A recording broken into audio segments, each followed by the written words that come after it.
Let's talk about ancestor veneration and whether or not our Christian ancestors are participating with us in our magical practice. What's up, everybody? It's your favorite auntie uncle. It's your favorite goddess king. It's your favorite pirate captain. It's your favorite hood healer, high priestess, motivational dominatrix, Lady Speech in the place to be. And I want to welcome you back to my channel. You could be anywhere in the world. As a matter of fact, you are somewhere in the world. And you're choosing to share a little time and space with me. So thank you, thank you, thank you for that. If you like what I'm doing, if you like what you see, if you're feeling any of this, if you're feeling any of me, make sure you hit that like button. Make sure you hit that subscribe button. And make sure you hit that notifications bell so you can keep up with all my shenanigans and happenings and goings-ons and things. Now, it's been a while. So let's get back into the Ask Lady Speech series and dive deep into this video. Shall we? All right, good people. I'm super excited to bring this series back. It has been a minute since we've been here. I thoroughly enjoy making the Ask Lady Speech videos, and I'm excited to be back. So we're just gonna deep dive into it. You can tell by the intro, you can tell by the title, the gist of what we are getting into in regards to this question, but I wanna take you to the original question, okay? This question ended up on my YouTube video, actually. So just so y'all know, I answer questions and I take them from my TikTok. I take them from when I get my Instagram back. I'll take them from my Instagram. I take them from my Facebook, and I take them from YouTube as well. So you never know. Ask me a random question and you might get a whole entire video about it. Okay? Okay. This question comes from my So You Want to Be a Witch video that I did a little over a year ago. That video still does good. Thank y'all for all of the support. But let me go to the original question. I'm going to read it to you, then we're going to take a deep dive. So this question comes from Pamela Savage, and this question is, I do have a question. I have a acquisitive mind, so I usually have a lot of questions, LOL. What if you're on this journey and most of your ancestors that you know of as far as family history and growing up, as far as recent loved ones that have passed on, are Christian? Are they still a part of your spiritual team? I mean, you love them and they loved you. And you know, I just wondered how that works on the other side when you know that most of the Christians don't agree with the world of magical arts. Great freaking question. Amazing question. Let's take a deep dive. First and foremost, Pamela, thank you for asking this question and giving me the opportunity to use this as an educational moment for, I'm sure, are more than you who are looking for the answer to this question. So basically, as I interpreted, the question is basically, do your Christians mess with you after you have gone deep into the magic path? Are your Christian ancestors supporting of you now that you're on your path to Wicca or to the occult or to witchcraft or to voodoo or to your indigenous magic? Do they still support you? Do they still mess with you? Do they still love you? And the answer is, that's on a case-by-case basis, babe. It's on a case-by-case basis. It's on a family-by-family basis. It's on an ancestor-by-ancestor basis. Number one, I can tell you this. Once you develop your relationship with your ancestors from your end, because when it comes to ancestor veneration and ancestor work, it's important to understand that they have a relationship with you. From the moment you appear, from the moment you get your behind here on this planet, they know about you and they are involved with you and they have a whole relationship with you from your end. It is us who have been taken from and snatched from our indigenous faith. It is us who do not know how to venerate them. It's us who do not know, who are not clear about how to connect with them.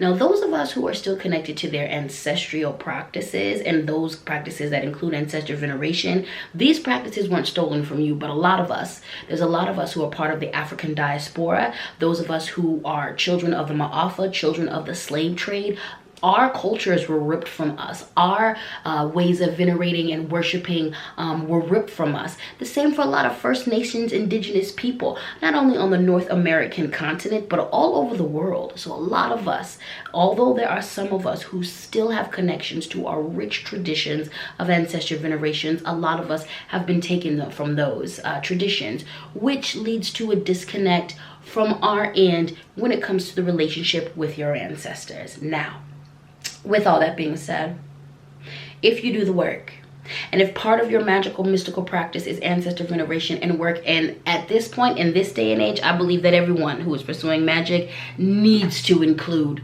ancestor veneration in their work. And as far as my study goes, I haven't studied every religion, but a lot of the indigenous religions that I have studied over the years, ancestor work and ancestor veneration is a huge part, is a huge component of that work, okay? But I can tell you this. When you develop that relationship from your end, when you are nice, firm, and solid in your relationship, your ancestors are gonna tell you what's up. They're gonna tell you who they are. They're gonna tell you what they like. They're gonna tell you how to communicate with them. They're gonna tell you what they want. They're gonna tell you what they want. They're gonna tell you what they want, okay? So your Christian ancestors that love and support you no matter what, they're gonna be there for you throughout your spiritual religious transition, whether or not they liked it or not when they lived here. If they love you, if they mess with you, if they have no problem with it, they're still gonna mess with you. They're still gonna be with you, and you can honor and venerate them. They'll tell you. Now, some of your Christian ancestors, they're not gonna want to do that. They're not gonna want to mess with you. They're not gonna want to do any of that. Here's the thing. There are some ancestors who get to the other side and they elevate. And they elevate, they grow. There are some ancestors who hit death's door and they have a different process. They become more, they become better. They elevate in their journeys on the other side. And there are some ancestors who do not. There are some ancestors who do not. There are some ancestors who do not. There are some ancestors who do not. Now, in regard to ancestor veneration, one of the things that I always tell people is that you are calling on your benevolent ancestors. You're calling on the ancestors that love and care for you. You're calling on the ancestors that respect you, that uplift you, that want to see you win. There are some ancestors in your lineage that will not mess with you for plenty of reasons. Some religious, some spiritual, some ethnic and skin color. Let me use my own life as an example. I am black experience, black lady, black man, black person, black, okay? Had the DNA test done. Shout out to my friend Confidence for buying that for me for my birthday a couple years ago. And the DNA test confirmed that I'm super black, okay? 85%. But there is that 15%, okay? That 15% is in my lineage exclusively because of the transatlantic slave trade. That's it. That's it. That's where it comes from. That's where it comes from. That's where the white meat comes from, okay? There is a fair amount of Scottish in my lineage as well. And let me tell you something.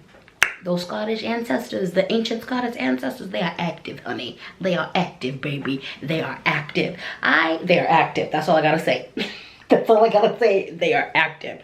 My ancient, magical Scottish ancestors are active. And they are overwhelmingly positive when it comes to their connection with me. I celebrate them. I love them. I connect with them. Do you know who isn't connected to me? You know who doesn't like me?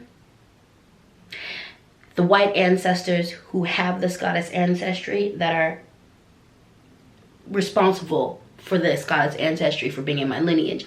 The slave owner. The slave owner. The slave owner. The slave owners. The colonizers. Yeah, they don't mess with me. They don't like me because I'm black. So I don't honor them. I don't honor them. I don't honor them. They don't have a place of honor on my altars. I don't venerate them. I don't uplift them. They don't like me. They don't mess with me. They've never come to any of my ceremonies. When I summon my ancestors for help, they're never the ones to help. They're never the ones to come down here, and I don't mess with them. However, I mess with their people. Their ancient people. Okay. With this being said, I want you to remind you that yes, your ancestors are very much your immediate ancestors, but you come from a long line of folks who've been violated and who've been loving, who've been making children for good and bad reasons. Your lineage is longer than grandpa, grandma. I have ancestors. My grandmother's grandmother, she shows up for me tough. And she's been showing up for me tough since I left my family. That's my grandmother's grandmother. And I only recently got a hold of her name a year and a half ago. No, it's not a year and a half ago, about a year ago. I only recently got a hold of her name. But she has been a consistent presence in my life since I was 19 years old. And I suspect she's been here longer than that, but I only became conscious of her presence. I only became aware of her presence at about 19 years old when I was really getting into, the magical realm. So first answer to that question is case-by-case basis. And as you get to know your ancestors, they'll let you know. I do have Christian ancestors who don't want to be on my altars. I do have Christian ancestors who don't want to come into ceremony with me, and that's absolutely fine. That's absolutely fine because I have plenty of ancestors who do. I have plenty of ancestors who show up to all the magic stuff, so I'm good where I'm at, all right? So case-by-case basis, and they will let you know. The next point I want to make is honor your ancestors where they are and honor who they are. So there are going to be some Christian ancestors who are not interested in becoming anything other than they are. They died as Christians. Even though they've gone to the other side, they see some other things. They still are in that energy, okay? So if you do have Christian ancestors who are fine with being incorporated into your magical practice and with being venerated, then honor them as they are, okay? So I grew up Jehovah's Witness, all right? So what this means is I have a Jehovah's Witness Bible on my altar. I have a grandfather and actually my grandmother who died Jehovah's Witnesses now. My grandfather, my maternal grandfather who died a Jehovah's Witness, he was way more dedicated to the faith. He was way more entrenched in the faith, especially at the end of his life. And so he appreciates actually being on my ancestor altar. He does not want to be called into any other aspect. He don't show up to voodoo stuff. That's not him. That's not him. He good with it. He cool with it. He cool with me venerating him. Partly because he knows that like I'm the only one who's going to do serious veneration in the family and regular veneration. So he's okay with me speaking his name. Also, I'm going to be super honest. I believe he gave me a pass because he understands my history with that side of the family, that I don't have a good relationship with my mother's side of the family. So I believe that like he is on that ancestor altar and he comes to me to offer me support that I've never had and offers me support that I didn't have before, okay? But again, I understand, I'm clear about the boundaries. When it's voodoo, when I'm in sweat ceremony, that's not him. That is not him. That is not him. So I respect that. I honor where he's at. When I pour water for him, I don't have a lot of pictures of him, but I do have his obituary on my ancestor altar. I pour water. I light my candles. I honor him. He is a part of the offerings that I give to the ancestors. So I honor him in that capacity. Honor your ancestors where they're at. So if you do have Christian ancestors who choose to bless you, who choose to participate in your veneration, honor them where they're at. So if you're not Christian and you don't agree with that, that's fine. But if they were Catholic, throw a rosary up on there. If they were super into their Bible, put that Bible up, or put the family Bible up on there, okay? Put the family Bible up on there, okay? And interesting about that is one of my practices is hoodoo and conjure, which are, number one, closed practices, okay? But as a hoodoo practitioner, one of the things that is big in hoodoo is the use of the Bible. This brings you to another point. Not all of your Christian ancestors were only Christian. There's a lot of your ancestors who practice undercover. So for a lot of Black people who were hoodoo practitioners, a lot of famous hoodoo practitioners were deacons, first ladies of the church, preachers, priests in the church.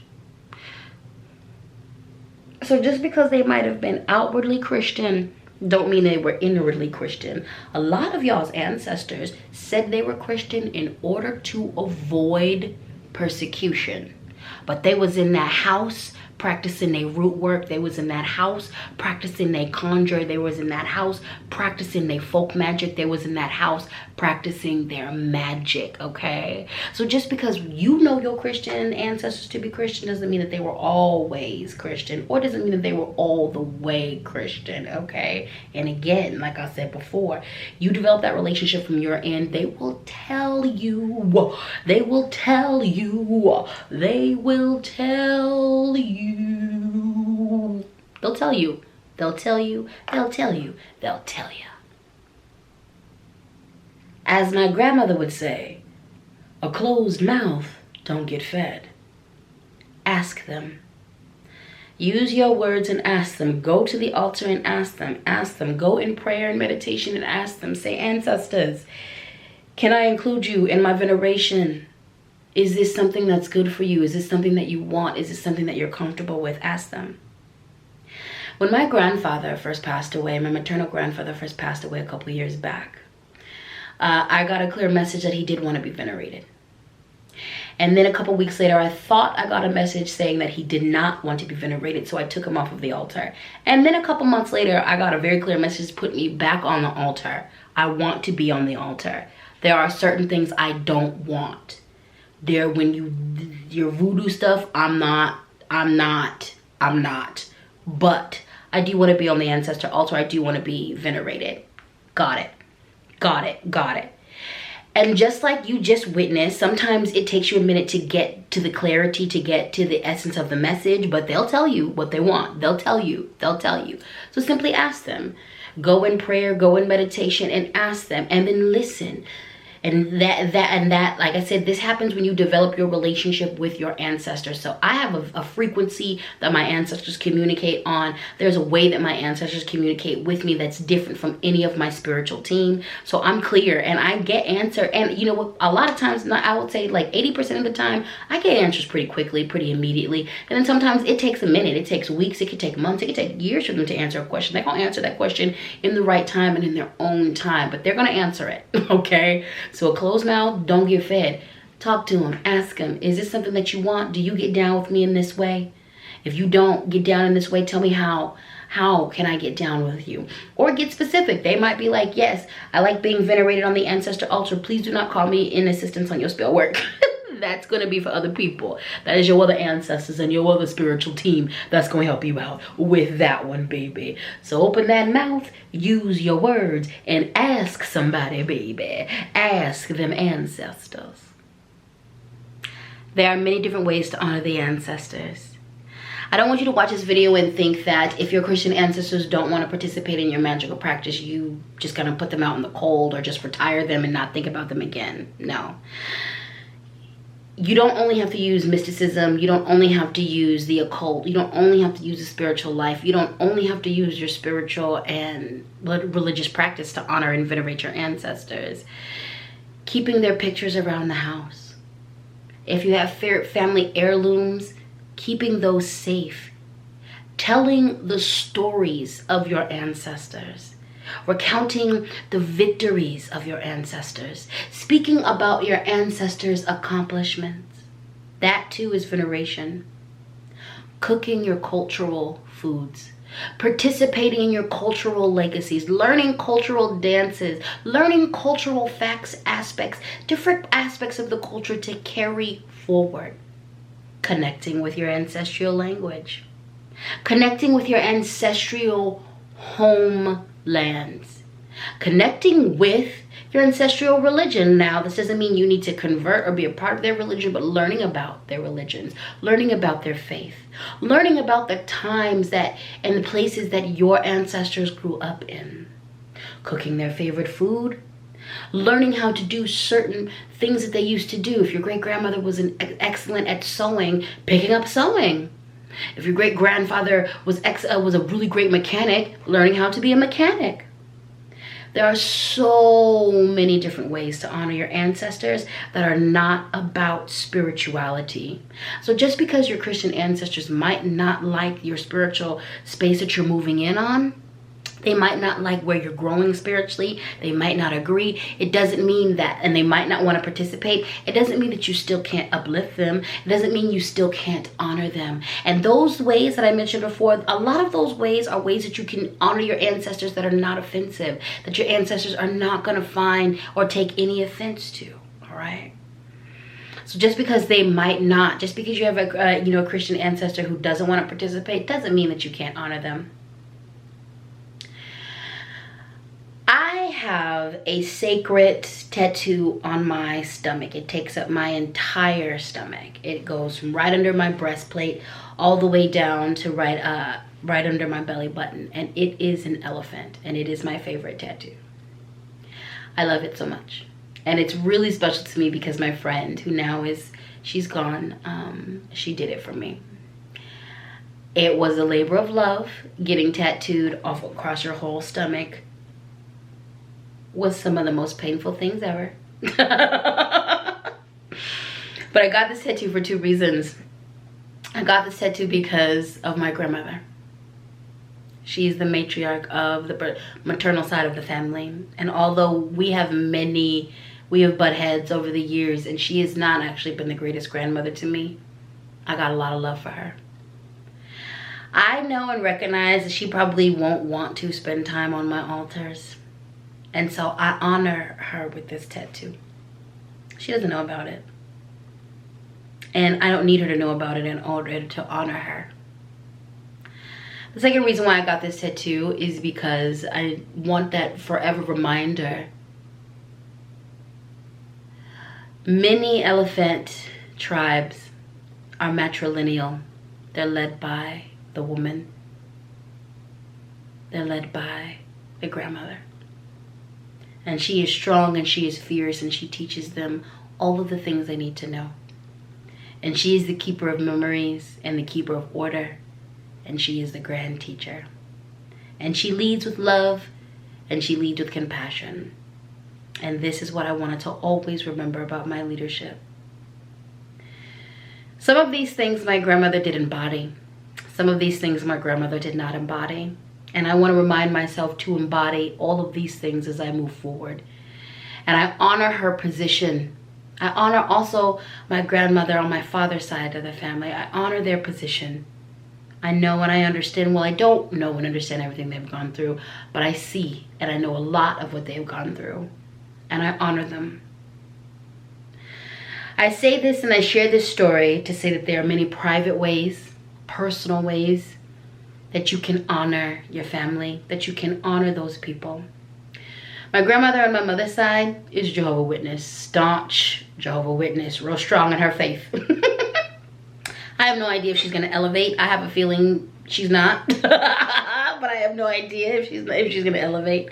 And just in case she don't wanna be on the altar when she passes, she's on the altar of my body. And that's good enough for me. And again, it's not something I have to tell her. Is it something that I will? I think I actually will tell her. It's gonna drive her crazy. She does not agree with my lifestyle at all. It's gonna drive her crazy, but I am gonna tell her before she passes away. And I'm not gonna tell her because I want to drive her crazy, but I do want her to know that with all of the craziness of our relationship and the fact that it's not that great, and that's on her, I do love her and I do honor her. So I do want her to know that in my own way, she is honored and she is uplifted. And even if it's gonna drive her a little bit crazy. But she already thinks I'm a lesbian witch, so she's half right. I'm pansexual, not a lesbian, I'm pansexual.